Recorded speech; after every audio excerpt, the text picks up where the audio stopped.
ಆರಿಸಿದೆ ಅಂದರೆ ನೀನು ಕತ್ತಲಲ್ಲಿ ಬದುಕಬೇಕಾಗ್ತದೆ. ಅದಕ್ಕೇನಾಗೋದಿಲ್ಲ, ನಿನಗಾಗ್ತದೆ. ನೌಕೆಗೆ ಏನಾಗೋದದು? ಹೋಯ್ತೋದು ಕೆಳಗೆ. ಇವರೇನಿದ್ರಲ್ಲ ಇಬ್ರು ಎರಡು ಪಕ್ಷವಾದ. ಹಂಗೆ ನಾವು ಬದುಕೋದಲ್ಲ. ಆದ್ದರಿಂದಲೇ ಬಲ್ಲವರು ಏನು ಮಾಡಿದರು ಅಂದ್ರೆ ಪ್ರಾರ್ಥನಾ ಮಾಡಿದರು. ನಾನೂ ಚೆನ್ನಾಗೇ ಇರಬೇಕು, ನೀವು ಚೆನ್ನಾಗಿರ, ಇಬ್ಬರೂ ಚೆನ್ನಾಗಿರು. ಅಷ್ಟೇ ಅಲ್ಲ, ಇದೂ ಚೆನ್ನಾಗಿರಬೇಕು, ನಿಸರ್ಗನೂ ಚೆನ್ನಾಗಿರಬೇಕು, ಸ್ವಚ್ಛ ಸುಂದರ. ಈಗ ಮಾಡಿರಲ್ಲ ಇದೆಲ್ಲ ಮೈದಾನ ಎಷ್ಟು ಸ್ವಚ್ಛದ, ಎಷ್ಟು ಸುಂದರದ. ಅನುಭವಿಸೋರು ಯಾರು? ಭೂಮಿ ಅನುಭವಿಸೋದಿಲ್ಲ, ನಾವು ಅನುಭವಿಸ್ತೇವೆ. ಇದು ಸೌಂದರ್ಯ ನೋಡಿದರೆ, ಈ ಭೂಮಿ ನೋಡಿದರೆ ಒಂದು ಕ್ಷಣ ಕುರ್ಚಿ ಇಳಿದು ಕೂಡ್ಬೇಕನ್ನಿಸ್ತದೆ. ಹಂಗದ ಇದೆ. ಯಾಕೆ? ಸ್ವಚ್ಛ ಆಗ್ಯದೆ. ಒಂದ್ ವೇಳೆ ಎಲ್ಲಾ ಕಡೆ ಕಸ ಕಸ ಬಿದ್ದಿದ್ರೆ ಇಲ್ಯಾರು ಬರ್ತಾರೆ? ದುರ್ವಾಸನೆ ಹರಬಿದ್ರೆ ಇಲ್ಯಾರು ಬರ್ತಾರ ಹೇಳಿ? ಎಲ್ಲಿ ಸ್ವಚ್ಛತಾ ಅಲ್ಲಿ ನೆಮ್ಮದಿ ಇರ್ತದೆ, ಆರೋಗ್ಯ ಇರ್ತದೆ. ಅದು ನಾವು ಚಂದಾಗಿ ಇಟ್ಟುಕೊಳ್ಳೋದು, ನಿಸರ್ಗವನ್ನ ಚಂದಾಗಿ ಇಟ್ಟುಕೊಳ್ಳೋದು. ಅಷ್ಟೇ 4 ವೃಕ್ಷಗಳು, ಒಂದಿಷ್ಟು ಹುಲ್ಲ, ಒಂದಿಷ್ಟು ಹೂವ ಬೇಕಲ್ಲ. ಮನಿ ಅಂದ್ರೇನು? ಮನಿ ಅಂದ್ರೆ ಏನು? ಹೆಂಗಿರಬೇಕು? ನಾವು ಅದನ್ನ ಚಂದಿಟ್ರೆ, ಮನಿ ಚಂದಿಟ್ರೆ ನಾವು ಚೆನ್ನಾಗಿರ್ತೇವೆ. ನಾವು ಚೆನ್ನಾಗಿದ್ರೆ ಮನಿ ಚೆನ್ನಾಗಿರ್ತದೆ. ಏನು ದೊಡ್ಡ ಮನೆ ಕಟ್ಟಿದಾರ, ಎಲ್ಲರೂ ಹಾಸಿಗೆ ಹಾಸಿ ಮಲಗೆ ಬಿಟ್ಟಾರ. ಯಾಕೆ? ಹೇಳಕ್ಕೆ ಬರೋದು, ಬಳಸೇ ಇಲ್ಲ ಜೀವನವನ್ನ. ಮಲಗ್ಯ ಏನಲ್ಲಿ ಕಸ ಬಿದ್ದರೆ ಏನು, ಹೊಲಸಾದರೆ ಏನು, ತೆಗೆಯೋರು ಯಾರು? ಅವ ಮಲಗದಾವ ಅಂತ ಅವ ಎದ್ದು ಕಸ ಹೊಡಿಲಿ, ಅವ ಹೇಳುತ್ತಕ್ಕ ಕಸ ಹೊಡಿತಕ್ಕ ನಾ ಮಲಗೋದು. ಹಿಂಗ್ ಮಾಡಿದ್ರೆ ಅಲ್ಲೇ ತೆಗೆದು ನೋಡೋದು, ಹೊಡೆದ ಇಲ್ಲ, ಹೊಡೆದ ಇಲ್ಲ. ಯಾರೇ ಹೊಡೆಯೋದಲ್ಲ, ನಾವೆಲ್ಲರೂ ಬದುಕೋದದ. ನೌಕೆ ನೆನಪಿರಬೇಕು. ಮನೆಗೆ ಹೋದರೂ ಸಹಿತ ನೌಕಾ ಮರಿಬೇಡಿ, ಮುಳುಗುತ್ತದೆ. ಅದಕ್ಕೆ ಇದನ್ನ ಚೆನ್ನಾಗಿ ಇಟ್ಟುಕೋಬೇಕು. ಇದನ್ನ ರಕ್ಷಿಸು, ಅದು ನಿನ್ನನ್ನ ರಕ್ಷಿಸ್ತದೆ. ಧರ್ಮೋ ರಕ್ಷತೆ ರಕ್ಷಿತಃ, ರಕ್ಷಿತಃ ಧರ್ಮ ರಕ್ಷತೆ. ನಾವು ಧರ್ಮವನ್ನ ರಕ್ಷಿಸಿದರೆ, ಅಂದ್ರೆ ಈ ರೀತಿ ನಾವು ಮಾಡಿದರೆ ಅದು ನಮ್ಮನ್ನ ರಕ್ಷಿಸ್ತದೆ. ನಾವು ನಿಸರ್ಗವನ್ನ ಕಾಪಾಡಿದರೆ, ಚಂದಾಗಿ ಇಟ್ಟುಕೊಂಡ್ರೆ ಅದು ನಮ್ಮನ್ನ ರಕ್ಷಿಸ್ತದೆ. ಆದ್ದರಿಂದ ಯಾರಿಗರೇ ಬದುಕೋದಲ್ಲ, ಯಾರಿಗಾಗಿ ಆದರೂ ಕೆಲಸ ಮಾಡೋದಲ್ಲ, ನಮ್ಮ ಆನಂದಕ್ಕಾಗಿ, ನಮ್ಮ ಹಿತಕ್ಕಾಗಿ ಜಗತ್ತಿನಲ್ಲಿ ದುಡಿಯೋದದ, ಕೆಲಸ ಮಾಡೋದದ, ನಮ್ಮ ಹಿತಕ್ಕಾಗಿ. ಹೇಳಿ. ಆದ್ದರಿಂದ ಇದನ್ನು ನಾವು ಮಾಡೋದು, ನೆನೆಸಿಕೊಳ್ಳೋದು. ಏನು? 3: ನಾನು, ತಾವು, ಜಗತ್ತು. 3 ಬೇಕು. ಬರೇ ನಾನು ಇರಲಿಕ್ಕಾಗೋದಿಲ್ಲ, ನೀವು ಅಷ್ಟೇ ಇರಲಿಕ್ಕಾಗೋದಿಲ್ಲ. ವ್ಯಕ್ತಿಗಳು ಬೇಕು, ಜಗತ್ತು ಬೇಕು. 3ರ ಸಂಬಂಧ ಅದಲ್ಲ, ಇದು ಎಷ್ಟು ನೇರವಾಗಿ, ಹಿತವಾಗಿ ಇರ್ತದೆ ಅಷ್ಟು ಜಗತ್ತು ಚಂದ ಆಗ್ತದೆ.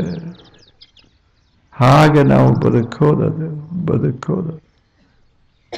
ಆದ್ದರಿಂದಲೇ ಪ್ರಾರ್ಥನಾ ಮಾಡ್ತಿದ್ರು ಹಿಂದಿನವರು. ತನ್ನ ಹಿತಕ್ಕಾಗಿಯೂ ಪ್ರಾರ್ಥನಾ, ಜಗತ್ತಿನ ಹಿತಕ್ಕಾಗಿಯೂ ಪ್ರಾರ್ಥನೆ. ಸಹನಾವವತು, ನೀವಂತೀರಲ್ಲ ಎಲ್ಲ ಎಷ್ಟು ಚೆನ್ನಾಗಿದೆ.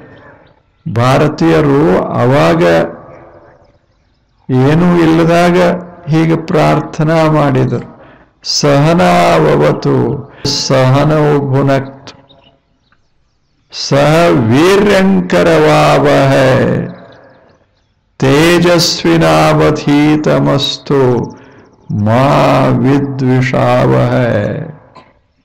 ಏನ್ ಚಲೋ ಪ್ರಾರ್ಥನಾ ಮಾಡಿದರು. ನಾನಷ್ಟೇ ಅಲ್ಲ, ತಾವು, ನೀವಷ್ಟೇ ಅಲ್ಲ, ನಾನು, ನಾವಿಬ್ರಷ್ಟೇ ಅಲ್ಲ, ಜಗತ್, ನಾವೆಲ್ಲರೂ ಚೆನ್ನಾಗಿರಬೇಕಲ್ಲ. ಅದಕ್ಕಾಗಿ ಪ್ರಾರ್ಥನಾ ಸಹನಾವವತು. ದೇವನೇ, ನಿಸರ್ಗ ದೇವತೆಯೇ ಸಹನೌ ಅವತು, ನನ್ನನ್ನ ರಕ್ಷಿಸು ದೇವನೇ, ಇವರನ್ನೂ ರಕ್ಷಿಸು. ನಾವಿಬ್ಬರೂ ಕೂಡಿರಬೇಕಾಗ್ತದೆ. ನೀವೆಲ್ಲ ಇದ್ದರೆ ನಾನಿರೋದು, ವ್ಯಕ್ತಿ ಇದ್ದರೆ ಸಮಾಜ ಇರೋದು, ಪರಸ್ಪರ ಚೆನ್ನಾಗಿರು. ದೇವನೇ, ನನ್ನನ್ನು ರಕ್ಷಿಸು. ಅವತ್ತು ಇವರನ್ನೂ ರಕ್ಷಿಸು, ಎಲ್ಲರನ್ನ. ಪತಿ ಪ್ರಾರ್ಥನಾ ಮಾಡಿದರೆ ಸತಿಯನ್ನು ರಕ್ಷಿಸು, ಮಕ್ಕಳನ್ನು ರಕ್ಷಿಸು ಅಂತ ಅರ್ಥ. ಅವರು ಪ್ರಾರ್ಥನಾ ಮಾಡಿದರೆ ಇವನನ್ನು, ಪತಿಯನ್ನು ರಕ್ಷಿಸು, ಮಕ್ಕಳನ್ನು ರಕ್ಷಿಸು. ಹಂಗೆ ಗುರುಗಳು ಪ್ರಾರ್ಥನಾ ಮಾಡಿದರೆ ಶಿಷ್ಯರನ್ನು ರಕ್ಷಿಸು, ಗುರುಗಳನ್ನು ರಕ್ಷಿಸು. ಎಲ್ಲರೂ ಬದುಕಬೇಕು, ನಾನು, ನೀವು, ಎಲ್ಲರೂ. ಅದಕ್ಕಷ್ಟು ಸುಂದರ ಪ್ರಾರ್ಥನಾ. ಸಹನಾವವತು ಸಹ ನೌ ಅವತು, ನಮ್ಮಿಬ್ಬರನ್ನು ದೇವನೇ ಪಾಲಿಸು, ರಕ್ಷಿಸು. ಸಹನೌ ಭುನಕ್ತು, ನಮ್ಮಿಬ್ಬರಿಗೂ ಇದನ್ನೊಂದಿಷ್ಟು ಕೊಡು. ನಾವಿಬ್ರೂ ಚೆನ್ನಾಗಿ ಉಣಬೇಕು, ತಿನ್ನಬೇಕು, ಚಂದಾಗಿರಬೇಕು. ಭುನಕ್ತು ಸಹ ವೀರ್ಯಂಕರವಾವಹೈ, ನಾನು ಅಶಕ್ತ ಆಗಬಾರದು, ಇವರೂ ಅಶಕ್ತರಾಗಬಾರದು. ಹಂಗ ನಾವು ಇರಬೇಕಲ್ಲ ದೇವನೇ, ಅದನ್ನ ಕರುಣಿಸು. ಇವರೆಲ್ಲ ಓಡಾಡ್ತಾ ಇದ್ರೆ, ಚೆನ್ನಾಗಿ ದುಡಿತಾ ಇದ್ರೆ ನಾನು ಚೆನ್ನಾಗಿರ್ತೇನೆ. ನಾನು ಚೆನ್ನಾಗಿದ್ದರೆ ಇವರು ಚೆನ್ನಾಗಿರ್ತಾರೆ. ಎಲ್ಲರೂ ನಾವು ಹೇಗಿರಬೇಕು? ಸಹ ವೀರ್ಯಂಕರವಾವಹೈ, ನಮ್ಮ ಮೈಯಲ್ಲಿ ಶಕ್ತಿ ಇರಬೇಕು. ನಾವೆಲ್ಲರೂ ಸಶಕ್ತರಾಗಿರಬೇಕು. ಹಾಗೆ ದೇವನೇ, ನಾನು ಪ್ರಾರ್ಥನೆ ಮಾಡುತ್ತೇನೆ. ನಾವಿಬ್ಬರೂ ಕೂಡಿಯೇ ಪ್ರಾರ್ಥಿಸುತ್ತೇವೆ. ನಾವೆಲ್ಲರೂ ಪ್ರಾರ್ಥಿಸೋದು, ದೇವನೇ ನಮ್ಮಿಬ್ಬರನ್ನು ರಕ್ಷಿಸು, ನಮ್ಮಿಬ್ಬರನ್ನು ಪೋಷಿಸು, ನಮ್ಮಿಬ್ಬರಲ್ಲಿ ಶಕ್ತಿಯನ್ನ ತುಂಬು. ನಾವು ಸಶಕ್ತರಾಗಬೇಕು. ಸಹ ವೀರ್ಯಂಕರವಾವಹೈ ತೇಜಸ್ವಿನಾವಧೀತಮಸ್ತು, ನಮ್ಮ ತಲೆ ಮಂದಾಗಬಾರದು ದೇವನೇ. ನಮ್ಮಿಬ್ಬರ ತಲೆ, ನನ್ನ ತಲೆ, ಇವರ ತಲೆ, ತಲೆಯೊಳಗ ಜ್ಞಾನದ ಬೆಳಕ ಹೊತ್ತಲಿ ಭಗವಂತನೇ. ಬೆಳಕ ಚೆಲ್ಲಲಿ, ಜ್ಞಾನದ ದೀಪ ಹೊತ್ತಲಿ. ತೇಜಸ್ವಿನಾವಧೀತಮಸ್ತು, ಏನು ನೋಡಿ ಕಲಿತೇವಿ, ಏನು ಕೇಳಿ ಕಲಿತೇವಿ, ಏನು ಮಾಡಿ ಕಲಿತೇವಿ, ಆ ಜ್ಞಾನ ತೇಜಸ್ವಿಯಾಗಿರಲಿ, ಮರೆಯದಂತಿರಲಿ. ನಮ್ಮ ಮನಸ್ಸಿನಲ್ಲಿ ಆ ಜ್ಞಾನದ ಬೆಳಕ ಬಿದ್ದಿರಲಿ. ಕೊನೆಗೆ ಹೇಳ್ತಾರೆ, ಮಾ ವಿದ್ವಿಷಾವಹೇ, ನಮ್ಮಿಬ್ಬರ ಮಧ್ಯದಲ್ಲಿ ದ್ವೇಷದ ಹೊಗೆ ಆಡಬಾರದು ದೇವನೇ. ನಾವಿಬ್ಬರು ಪ್ರೇಮದಿಂದ ಇರಬೇಕು, ದ್ವೇಷದ ಹೊಗೆ ಆಡಬಾರದು. ಎಷ್ಟು ಚಲೋ ಪ್ರಾರ್ಥನಾ. ಇದನ್ನೆಲ್ಲ ತಾವು ಅನೇಕ ವರ್ಷಗಳಿಂದ ಅಂತಾನೆ ಅದಿರಿ. ಆದರೆ ಎಂಥ ಅದ್ಭುತ ಪ್ರಾರ್ಥನೆ ಹೇಳಿ. ಈ ಪ್ರಾರ್ಥನೆಯಂತೆ ಭಾವ ಬಂದ್ರೆ ಜಗತ್ತೇನು, ಜಗತ್ತ ನಂದನವನ ಆದೀತು. ಹಂಗ ಪ್ರಾರ್ಥನಾ ಇದೆ. ಮಾ ವಿದ್ವಿಷಾವಹೇ, ಯಾವುದೋ ಕಾರಣಕ್ಕೆ ದ್ವೇಷ ಬರೋ ಸಾಧ್ಯತೆ ಅದ. ನಾನು ನಿಮ್ಮನ್ನ ಕಂಡ್ರ ಉರಿಯೋದು, ನನ್ನ ಕಂಡ್ರ ನಿಮಗೆ ತಾಪಾಗೋದು. ಹೀಗಾದ್ರೆ ನನ್ನ ಜೀವನವೂ ಹಾಳಾಗ್ತದೆ, ನಿಮ್ಮ ಜೀವನವೂ ಹಾಳಾಗ್ತದೆ. ಹಾಗೆ ಮಾಡಬೇಡಿ ದೇವನೇ. ನಮ್ಮಿಬ್ಬರ ಮಧ್ಯ ದ್ವೇಷದ ಹೊಗೆಯಾಡಬಾರದು, ದ್ವೇಷದ ಉರಿ ಹತ್ತಬಾರದು. ನಮ್ಮಿಬ್ಬರ ಮಧ್ಯ ಪ್ರೇಮದ ಸೌರಭ ಸೂಸಬೇಕು, ಸುವಾಸನೆ ಹರಡಬೇಕು. ಹಂಗ ನಾವೆಲ್ಲ ಬದುಕಬೇಕು ಭಗವಂತನೇ. ಅದಕ್ಕೆ ಸ್ವರ್ಗ ಜೀವನ, ಅದು ಸ್ವರ್ಗ ಜೀವನ. ಎಷ್ಟು ಚೆನ್ನಾಗಿಲ್ಲ ಹೇಳಿ. ಇದಕ್ಕೆ ಸ್ವರ್ಗ ಜೀವನ. ಕೊನೆಗೆ ಅಂತಾರೆ, ಶಾಂತಿ ಶಾಂತಿ ಶಾಂತಿ. ಹೀಗೆ ಇಷ್ಟ ಆಯಿತು ಅಂದರೆ ನಾವು ಶಾಂತವಾಗಿ ಬದುಕ್ತೇವೆ. ನನಗೂ ಶಾಂತಿ ಸಿಗ್ತದೆ, ನಿಮಗೂ ಶಾಂತಿ ಸಿಗ್ತದೆ, ಜಗತ್ತಿಗೆಲ್ಲ ಶಾಂತಿ ಸಿಗ್ತದೆ. ಅಂಥ ಜೀವನ ನಮ್ಮದಾಗಬೇಕು ದೇವನೇ. ಎಷ್ಟು ಚೆನ್ನಾಗಿ. ಇದು ಪ್ರಾರ್ಥನಾ, ಇದು ಪ್ರಾರ್ಥನೆ. ಇದಕ್ಕಾಗಿ ನಮ್ಮ ಮನಸ್ಸ ತಿಳಿ ಸ್ವಚ್ಛ ಆಗಬೇಕಾಗ್ತದೆ. ನಮ್ಮ ಮನಸ್ಸಿಗೆ ಒಂದಿಷ್ಟು ತರಬೇತಿ ಬೇಕಾಗ್ತದೆ, ಸಾಧನೆ ಬೇಕಾಗ್ತದೆ. ಇಂಥ ಜೀವನವನ್ನ ಸಾಗಿಸಿದವರು ಈ ಜಗತ್ತಿನಲ್ಲಿ ಅಲ್ಲಲ್ಲೇ ಬಾಳಿ ಬದುಕ್ತಾ ಇದ್ದಾರ. ಇವರ ಸಂಖ್ಯೆನೂ ಸಾಕಷ್ಟು. ಎಷ್ಟು ಜನ ಕಷ್ಟಪಡ್ತಾರ, ಇನ್ನೊಬ್ಬರಿಗೆ ಒಳ್ಳೆಯದನ್ನ ಬಗೆತಾರ. ಅಂಥ ಜಗತ್ತ ಇದೆ. ಎಷ್ಟು ಸುಂದರವಾದ ಜಗತ್ತ, ಎಷ್ಟು ಆಪ್ಯಾಯಮಾನವಾದ ಜಗತ್ತ. ಇಂಥ ಜಗತ್ತಿನಲ್ಲಿ ನಾವು ಚೆನ್ನಾಗಿ ಇರೋದು, ಈ ಪ್ರಾರ್ಥನೆ ಮಾಡ್ಕೋಂತ ಚೆನ್ನಾಗಿ ಇರೋದು. ಸಹನಾವವತು ಸಹನೌ ಹುನಕ್ ಸಹ ವೀರ್ಯಂಕರವಾವಹ ತೇಜಸ್ವಿನಾವಧೀತಂ ಅಸ್ ಮಾ ವಿದ್ವಿಷಾವಹೇ.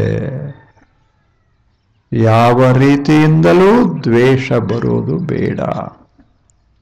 ಭಾಷಾ ದ್ವೇಷ, ಜನಾಂಗ ದ್ವೇಷ ಎಲ್ಲ ಅದಾವಲ್ಲ, ಇವು ಯಾವ ಬರಬಾರದು. ಯಾಕೆ? ಅವು ದ್ವೇಷ ಅನ್ನೋದೊಂದು ಹೊತ್ತಿ ಉರಿಯುವ ಉರಿ. ಅದು ಹತ್ತಿತು ಅಂದ್ರೆ ಯಾರನ್ನೂ ಬಿಡೋದಿಲ್ಲದ.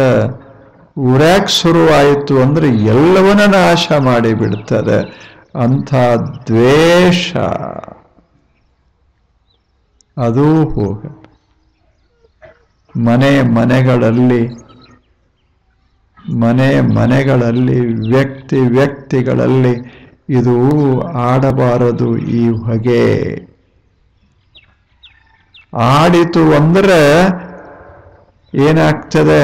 ಮನೆಯೊಳಗಿದ್ದರೂ ಸಂತೋಷ ಇಲ್ಲ, ಊರಲ್ಲಿದ್ದರೂ ಸಂತೋಷ, ಎಲ್ಲ ಸಂಪದ ಇದ್ದರೂ ಸಂತೋಷ. ಸಂತೋಷಕ್ಕೆ ಕಾರಣ ದ್ವೇಷರಹಿತ ಜೀವನ. ಇಂಥ ದ್ವೇಷವನ್ನ ತೆಗೆದು ಹಾಕೋದಕ್ಕಾಗಿಯೇ ಆಗೊಮ್ಮೆ ಈಗೊಮ್ಮೆ ಇಂಥ ದ್ವೇಷದ ಹೊಗೆ ಆಡ್ತಿರ್ತದೆ. ಎಲ್ಲೇನು ಆಡೋದಿಲ್ಲೇ? ಯಾವುದೋ ಕಾರಣಕ್ಕಾಗಿ ನಾನು ನಿಮ್ಮನ್ನ ತಿರಸ್ಕರಿಸ್ತೇನೆ, ನೀವು ನನ್ನನ್ನ ತಿರಸ್ಕರಿಸ್ತೇವೆ, ನಿಮ್ಮ ಒಳಿತನ್ನ ನಾನು ಬಗೆಯೋದಿಲ್ಲ, ನನ್ನ ಹಿತವನ್ನ ನೀವು ಬಗೆಯೋದಿಲ್ಲ. ಇದ ನರಕ. Hell we have created this world.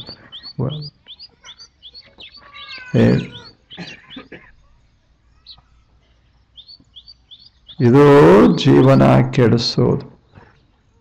ಅದಕ್ಕೆ ಏನು ಮಾಡಿದರು ಅಂದ್ರೆ, ಒಂದೇಟ ಇರಲಿ, ಇಂಥದ ದ್ವೇಷ ಯಾವಾಗರೇ ಬಂದಿರ್ತದ ಒಂದಿಷ್ಟ. ಅವ್ರ ಮುಖ ನೋಡ್ಲಾರ್ದಂಗೆ, ಇವ್ರ ಮುಖ ನೋಡ್ಲಾರ್ದಂಗೆ, ಅವ್ರನ್ನ ನೋಡಿದರೆ ಇವರಿಗೆ ಆಗಿ ಬರೋದಿಲ್ಲ, ಇವ್ರನ್ನ ನೋಡಿದರೆ ಅವರಿಗೆ ಆಗಿ ಬರೋದಿಲ್ಲ. ಇಂಥವೆಲ್ಲ ನಡೆದಿರ್ತಾವ ಜೀವನದಾಗ. ಅದಕ್ಕೆ ಭಾರತೀಯರು ಏನು ಮಾಡಿದರು? ಒಂದು ಮಾನವ್ಯ ಅಂತ ಮಾಡಿದರು. ಮಾಡಿಲ್ಲ? ಮಾನವ್ಯ ಮಾಡಿದರು. ಎಷ್ಟು ಛಲೋ! ಅಲ್ಲೊಂದು ಮನೆಯೊಳಗೆ ಸಸಿ ಹಾಕಿದರು. ಹಾಕಿರ್ತಿರಿಲ್ಲ? ಸಸಿ ಅಂತ ಹಾಕಿದರು.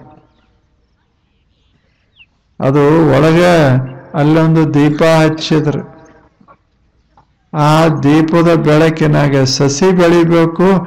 ಆ ಸಸಿಯ ವೈಭವದಾಗ ದೀಪ ಬೆಳಗ್ತಾ ಇರಬೇಕು. ಹಂಗ ಮಾಡಿದ್ರು.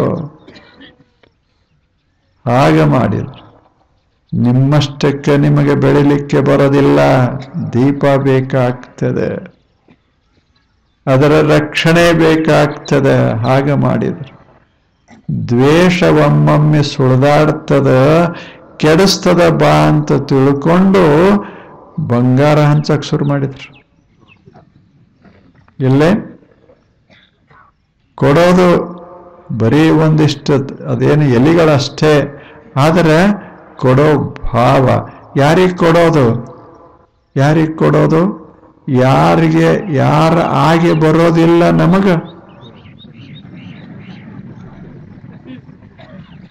ಮೊದಲು ಅವ್ರ ಮನೆಗೆ ಹೋಗೋದು. ಆಯ್ತಪ್ಪ, 1 ವರ್ಷ ಏನಾಗೋದು ಆಗಿ ಹೋಗ್ಯದ, ನೀವು ಹೆಂಗಿರಬೇಕು ಅಂದ್ರೆ ಏನಾಗಿರಬೇಕು ಅಂದ್ರೆ ಬೇಕಾಗುವಂಥ ವಸ್ತು. ಬಂಗಾರ ಅಂದ್ರೆ ಏನು? ಬೇಕಾಗುವಂಥ ವಸ್ತು. ಬಂಗಾರ ಯಾರೇ ಬ್ಯಾಡ ಅಂತಾರೆ? ಬೇಕಾಗುವಂಗಿರಬೇಕು.